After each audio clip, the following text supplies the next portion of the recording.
नमस्कार. सुनील माने बागी सोच या आपल्या यूट्यूब चॅनलमध्ये आपलं पुन्हा एकदा स्वागत आहे. मित्रांनो, पंतप्रधान नरेंद्र मोदी काल महाराष्ट्रात होते. जळगावमध्ये त्यांनी लखपती महिला करायच्यात या कार्यक्रमासाठी वेळ दिला आणि महिलांशी संवाद साधताना कुठल्याही महिलेवर अत्याचार झाला तर ते खपून घेऊ नका, त्याला योग्य ते पद्धतीने शिक्षा द्या आणि कठोर शिक्षा द्या असं वक्तव्य केल्याचं आपल्याला सगळ्यांना माहिती आहे.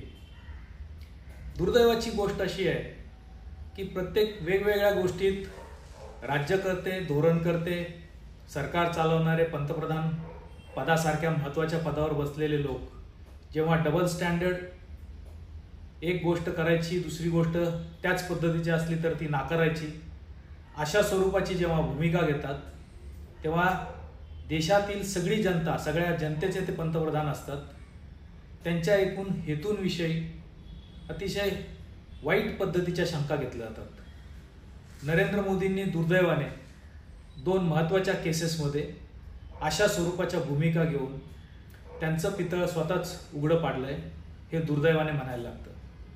आपल्या सगळ्यांना माहिती आहे, गुजरातमध्ये ते मुख्यमंत्री असताना 2002 मध्ये ज्या गोधरा हत्याकांडानंतर दंगली झाल्या, त्यात बिल्किस बानो नावाचा एक महत्त्वाचा काळा चॅप्टर या देशाच्या इतिहासात आहे. ज्या महिलेवर बलात्कार करण्यात आला, तिचे लहान मूल, कुटुंबीय यांच्यावर अत्याचार झाले.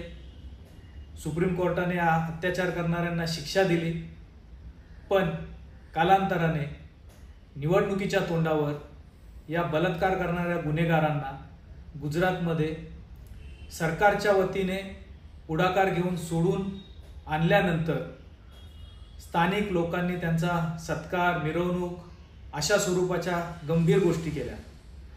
जेव्हा एखाद्या महिलेवरती कुठल्या जातीची आहे किंवा धर्माची आहे हे न मानता अन्याय करणारे, बलात्कार करणारे जे लोक असतात त्यांचा उजळ माथ्याने जेव्हा सत्कार केला जातो किंवा त्याची शाबासकीच्या स्वरूपात काही गोष्टी केल्या जातात, हे मुळात लज्जास्पद आहे एकूण मानवी जातीसाठी. ज्या गुजरातचे नरेंद्र मोदी त्यावेळी मुख्यमंत्री होते, आता पंतप्रधान असताना बिल्किस बानोंच्या गुन्हेगारांना शिक्षा करायच्या ऐवजी त्यांचे सत्कार करण्यात आले. त्यावेळी पंतप्रधानांची भूमिका काय होती हे आपल्याला समजून घ्यायला पाहिजे. त्यांनी विरोध केला का? त्या सोडून दिलेल्या गुन्हेगारांना परत लवकर तुरुंगात डांबा असं काही काम केलं का? तर दुर्दैवाने ते नाही असं त्याचं उत्तर आहे.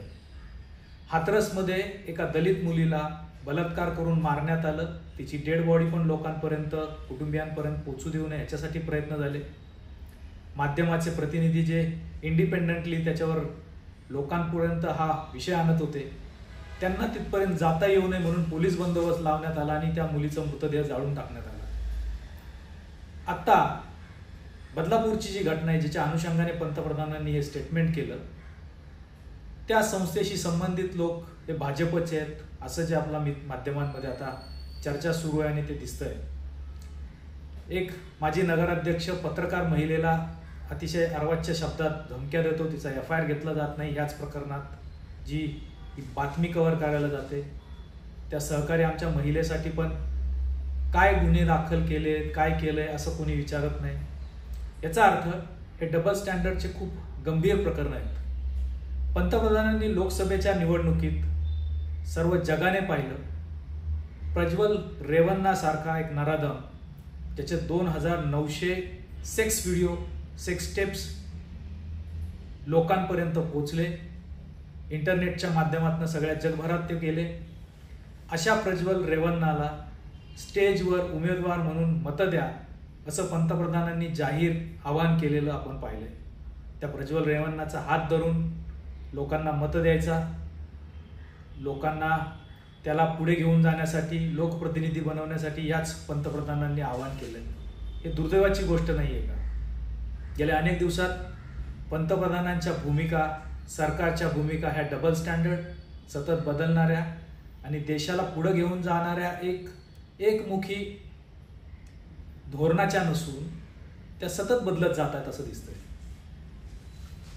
लॅटरल एंट्री नावाचा जो प्रकार, रिझर्वेशन संपवण्यासाठी ज्या सरकारी नोकऱ्या आहेत त्यात बाहेरचे लोक भरण्यासाठी, आमच्या संघाच्या लोकांना तिथं बसवण्यासाठी जे पंतप्रधानांच्या मान्यतेने जे खातं पंतप्रधान स्वतःकडं आहे, कार्मिक खातं, त्या खात्यामार्फत UPSCला सांगण्यात आलं की जाहिरात काढा. विरोधी पक्षनेते राहुलजी गांधी आणि बाकी सर्वांनी, आमच्यासारख्या लाखो लोकांनी त्याच्यावर आवाज उठवल्यावर परत U-टर्न मारून असा निर्णय फिरवण्यात आला, तो निर्णय रद्द करण्यात आला. जेव्हा आपण धोरण ठरवून हे अशा पद्धतीचं काम करतो, परत U-टर्न मारून वेगळ्या पद्धतीच्या भूमिका मांडतो. हे वेगवेगळ्या गोष्टींसाठी पंतप्रधान आणि त्याचे सहकारी मंत्री हे करतायत असं आपल्याला दिसतं. या सगळ्या गोष्टी बाजूला ठेवल्या तरी महिलांची सुरक्षितता, महिलांवरचे अत्याचार, अन्याय आणि बलात्कारासारख्या गंभीर घटना यासाठी एक फ्लॅट ऑर्डर असायला पाहिजे असं माझ्यासारख्याचं मत आहे.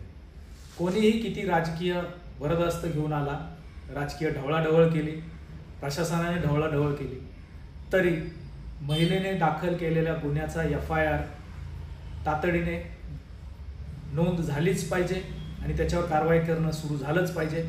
असं एक धोरण आपल्याला आण खायला लागेल. ज्या निर्भया बलात्कार मर्डर केसमध्ये भाजपला प्रत्यक्ष अप्रत्यक्ष फायदा होऊन नरेंद्र मोदी सत्तेवर आले, त्यासाठी सर्व देशभरातली जनता रस्त्यावर उतरली होती. त्याचाच आधार घेऊन काँग्रेसच्या सरकारच्या विरोधात नरेंद्र मोदींनी काय प्रकारची टीका केली हे आपल्या सर्वांना माहिती आहे. आता त्याच नरेंद्र मोदींची भूमिका काय आहे हे आपल्याला समजून घ्यायला लागेल. सरकार त्यांचं स्थापन झालं, अतिशय कणखर सक्षम नेतृत्व नरेंद्र मोदी आणि अमित शहा यांचं आहे म्हणून आपण खूप गाजावाजा केला. दुर्दैवाने 20, 21, 22, 23 आणि प्रामुख्याने 22 आणि 23मध्ये नॅशनल क्राईम रेकॉर्ड्स ब्युरोची जी आकडेवारी आहे, जी गृह मंत्रालयाच्या अखत्यारीत प्रकाशित करण्यात आली, त्यात देशभरातल्या महिलांवर होणारे बलात्काराची संख्या 20% वाढलेली आहे. या बलात्कारांचं स्वरूप दिवसाला 90 असं झालं. म्हणजे मोदींचं कणखर नेतृत्व, अमित शहांचं कणखर नेतृत्व या महिलांच्या संरक्षणासाठी काही उपयोगी पडलेलं नाही. आत्ता लाडली बहीण सारख्या ज्या काही योजना महाराष्ट्रात सुरू आहेत, त्यांचा उपयोग महिलांच्या संरक्षणाला किती होतोय की 1,500 रुपये देऊन महिलांना आपलंसं करून घेऊन मतासाठी फक्त उपयोग होतोय. महिला हा 50% वर्ग आपल्या देशात आहे. महिला ह्या बरोबरीच्या आहेत, पण आपण त्याच पद्धतीने त्यांच्या वर्तणूक करतो आहोत का आणि काय करतो आहोत, त्यांना सुरक्षा प्रदान करतो आहोत का, हा मुद्दा आहे. या विषयाच्या अतिशय खोलात जायचं असेल तर खूप पारंपरिक पद्धतीने शेकडो हजारो वर्षांपासून महिलांना दिलेली दुय्यम वागणूक, त्यांना समाजात मुख्य प्रवाहात येण्यापासून केलेला मज्जाव आणि त्या दृष्टीने महिला आपल्या बरोबरीच्या नाही आहेत, जशा दलित OBC लोक आपल्या बरोबरीच्या नाहीत, ही जी काही धारणा आहे ती चौकट सर्वात आधी मोडून काढायला लागेल. पंतप्रधान नरेंद्र मोदी या चौकटीत काम करणारे आहेत, त्यामुळे त्यांचं जे काय म्हणणं आहे ते मला असं वाटतं की हे तकलादू आहे, वरवरचं आहे. त्यामुळे एकाच वेळी ते प्रज्वल रेवन्नालाही पाठिंबा देतात, त्यांना मतं मागायला प्रयत्न करतात.